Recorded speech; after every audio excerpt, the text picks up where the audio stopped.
K P. Sankaradas, സർക്കാർ ഇന്ന് കൊടുത്ത റിപ്പോർട്ട് കൊടുത്തിട്ടില്ല.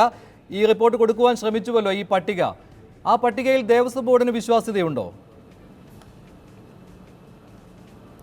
തീർച്ചയായും ഒരു വളരെ ഉത്തരവാദിത്തത്തോട് കേരള ഗവൺമെൻറ് ഇപ്പോൾ കൊടുക്കുന്ന ഒരു ലിസ്റ്റാണത്. ഒരു പേരൊക്കെ വിശദമായി റെക്കോർഡ് പരിശോധിക്കാതെ കൊടുത്തിട്ടുള്ളതല്ല.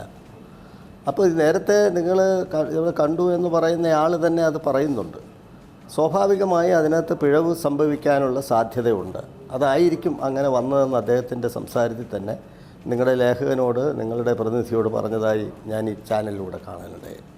പക്ഷെ അതിൽ നമ്മൾ ഒരു സംസ്ഥാന ഗവൺമെൻറ് ഉന്നത നീതിപീഠത്തിന് അതിനെ സംബന്ധിച്ചുള്ള രേഖ കൊടുക്കുമ്പോൾ അത്ര പരിശോധിക്കാതെ കൊടുക്കുമ്പോൾ അങ്ങനെ ഇല്ലാത്ത പേരുകൾ ഉണ്ട് എന്ന് വരുത്തി തീറി കൊടുക്കേണ്ട ഒരു സാഹചര്യം ഇല്ലല്ലോ. അങ്ങനെ കൊടുക്കുമെന്ന് നമുക്ക് വിശ്വസിക്കാൻ കഴിയും. ഒരു ഗവൺമെൻറ് ഇവിടെ നിന്ന് വെർച്വൽ ക്യൂ മൂലം റിസർവ് ചെയ്യുന്ന ആ ലിസ്റ്റ് പരിശോധിച്ച് കൊടുക്കുമ്പോൾ സ്വാഭാവികമായി ചില പിഴവുകൾ അങ്ങോട്ടും ഇങ്ങോട്ടും വരാം. അതല്ലാതെ വേറൊന്നുമില്ലല്ലോ. ആ ലിസ്റ്റിൽ തന്നെ വേറെ എത്രയോ ആളുകളുണ്ട്. അപ്പോൾ ഒന്നോ രണ്ടോ മൂന്നോ പേര് കൊടുത്തതാണ് മുഴുവൻ ഇതെങ്കിൽ ഈ പറഞ്ഞതിനകത്ത് വലിയ അതുകൊണ്ടാണ് അതേ സംബന്ധിച്ച് ദേവസ്വം ബോർഡ് ഇതിനെ സംബന്ധിച്ച് പ്രത്യേക ലിസ്റ്റൊന്നും തയ്യാറാക്കുന്നതല്ല. അവിടെ വരുന്ന ഭക്തജനങ്ങളെ സംബന്ധിച്ചിടത്തോളം അവരുടെ പ്രായമോ അവർ എവിടെ നിന്ന് വരുന്നു എന്നുള്ള ഒരു രേഖ പരിശോധിക്കുന്ന ഇന്നത്തെ ഈ സുപ്രീം കോടതി വിധിയുടെ പശ്ചാത്തലത്തിൽ അതിനുള്ള ഒരു സംവിധാനവും ഇവിടെയില്ല. അതുകൊണ്ട് പിന്നെ എന്നാൽ ഈ വെർച്വൽ ക്യൂയുടെ ഓൺലൈൻ റിസർവേഷൻ്റെ രേഖകൾ വെച്ച് പരിശോധിച്ച് കേരള ഗവൺമെൻറ് അങ്ങനെ ഒരു ലിസ്റ്റ് കൊടുക്കാൻ തയ്യാറാക്കി വെച്ചതിനകത്ത് എന്തെങ്കിലും ഒരു അപാധം ഉണ്ടെങ്കിൽ അത് വലിയൊരു ഗൗരവമായ വലിയൊരു വീഴ്ചയായി നമ്മളതിനെ കാണാൻ മാത്രമുള്ള ഗൗരവം അതിനില്ല എന്നാണ് ദേവസ്വം ബോർഡിനെ സംബന്ധിച്ചുള്ള അഭിപ്രായം. എന്നാൽ ഇതിൽ തന്നെ ഈ പറഞ്ഞതുപോലെ ആ ലിസ്റ്റിൽ വരാത്ത എത്രയോ ആളുകൾ വന്നു പോകുന്നുണ്ട്.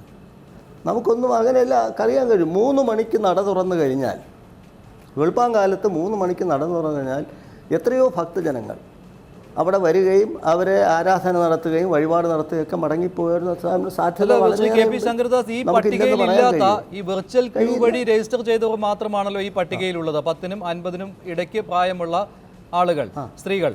അതെ. അതല്ലാതെ ഈ വെർച്വൽ ക്യൂ വഴി അല്ലാതെ വന്നു പോയ 10നും 50നും വയസ്സിന് ഇടയിലുള്ള സ്ത്രീകൾ, അതായത് യുവതികൾ എന്ന് നമ്മൾ വിശേഷിപ്പിക്കുന്നവർ ഉണ്ട് എന്നാണോ താങ്കൾ പറയുന്നത്? ദേവസ്വം ബോർഡിന്റെ നിലപാട് അതാണോ?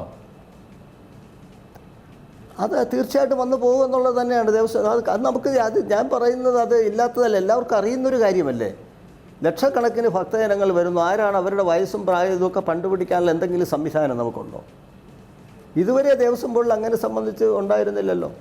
ഇപ്പോൾ സ്വാഭാവികമായി 91-ന് ശേഷം ഹൈക്കോടതി വിധി വന്നതിന് ശേഷമാണ് ഈ നിയന്ത്രണം ഏർപ്പെടുത്തിയ ആ കാലഘട്ടത്തിൽ പോലും അത്തരത്തിൽ പരിശോധിക്കാനുള്ള സംവിധാനം തിരുവിതാംകൂർ ദേവസ്വം ബോർഡിലില്ല. പിന്നെ സംശയം തോന്നുന്ന ആളുകളോട് അവർ രേഖകൾ ചോദിക്കുമായിരുന്നു എന്നുള്ളത് ഒഴിച്ചാൽ അന്നും ഈ വിധി ഇവിടെ നടപ്പിലാക്കുമ്പോഴും ഇടതുപക്ഷ ഗവൺമെൻറ്റും ഇടതുപക്ഷ പാർട്ടി പ്രതിനിധികളടങ്ങുന്ന ബോർഡും ഒക്കെയാണ് ഉണ്ടായിരുന്നത്. ഞാൻ പറയുന്നത് അതിനുള്ള സാധ്യത നമ്മൾ ലക്ഷക്കണക്കായ ഭക്തജനങ്ങൾ വന്നു ചേരുന്ന ഒരു പ്രധാന സങ്കേതമാണ് ശബരിമല സന്നിധാനം. അപ്പോൾ അതിൽ ഓരോരുത്തരെയും അങ്ങനെ പരിശോധിക്കാൻ കഴിയില്ല. അതുകൊണ്ടാണ് ഞാൻ പറഞ്ഞത് അങ്ങനെ നിരവധി ആളുകൾ വന്നു പോകാനുള്ള സാധ്യതയുണ്ട്. നമുക്കതിനെ തള്ളിക്കളയാൻ ഒക്കില്ല. അത് നമ്മൾ കാണുന്നത്. പക്ഷേ ശ്രീ കെ.പി. ശങ്കരദാസ്, ഇങ്ങനെ ഒരു പട്ടിക കൊടുത്തതിൽ താങ്കൾ 1, 2, 3, 4 പേരുടെ തെറ്റുകൾ വന്നിരിക്കാം. 1, 2, 3, 4 പേരുടെ പേരുകളിൽ അവരുടെ വയസ്സുകളിൽ വ്യത്യാസം വന്നിരിക്കാം. അതുകൊണ്ട് ഇതങ്ങനെ ഗൗരവമില്ലാത്ത ഒരു പട്ടിക ആയി കരുതരുത് എന്ന് താങ്കൾ പറയുകയുണ്ടായി. അത്രയ്ക്ക് നിസ്സാരമാക്കി മാറ്റാവുന്നതാണോ ഇത്? സുപ്രീം കോടതിയിൽ കൊടുക്കാൻ ഉദ്ദേശിച്ചിരുന്ന ഒരു പട്ടികയാണ് ഇത്. ഒരു അപാകത, ഒരു വീഴ്ച അതിനകത്ത് ഞാൻ പറഞ്ഞത് ആ ലിസ്റ്റിനെ സംബന്ധിച്ചല്ല ഞാൻ പറഞ്ഞത്. ആ ഒരു വീഴ്ച വന്നത് നമ്മളൊരു വലിയൊരു ഇതായിട്ട് നമ്മൾ കാണേണ്ട കാര്യമില്ല എന്നാണ് ഞാൻ. സ്വാഭാവികമായി ഇത്തരം ഒരു സന്ദർഭങ്ങൾ അത് വരാനുള്ള സാധ്യതയുണ്ട്. നമുക്കത് തള്ളിക്കളയാൻ പറ്റില്ലത്. അവർ തന്നെ അയാൾ തന്നെ പറയുന്നുണ്ടല്ലോ അങ്ങനെ വീഴ്ച വന്നതാവാം എന്ന് അദ്ദേഹത്തിൻ്റെ വാചകത്തിൽ തന്നെ അദ്ദേഹം പറയുന്നുണ്ട്. അപ്പോൾ അതിന് സാധ്യത ഉണ്ട്, അത് നമുക്കറിയാം.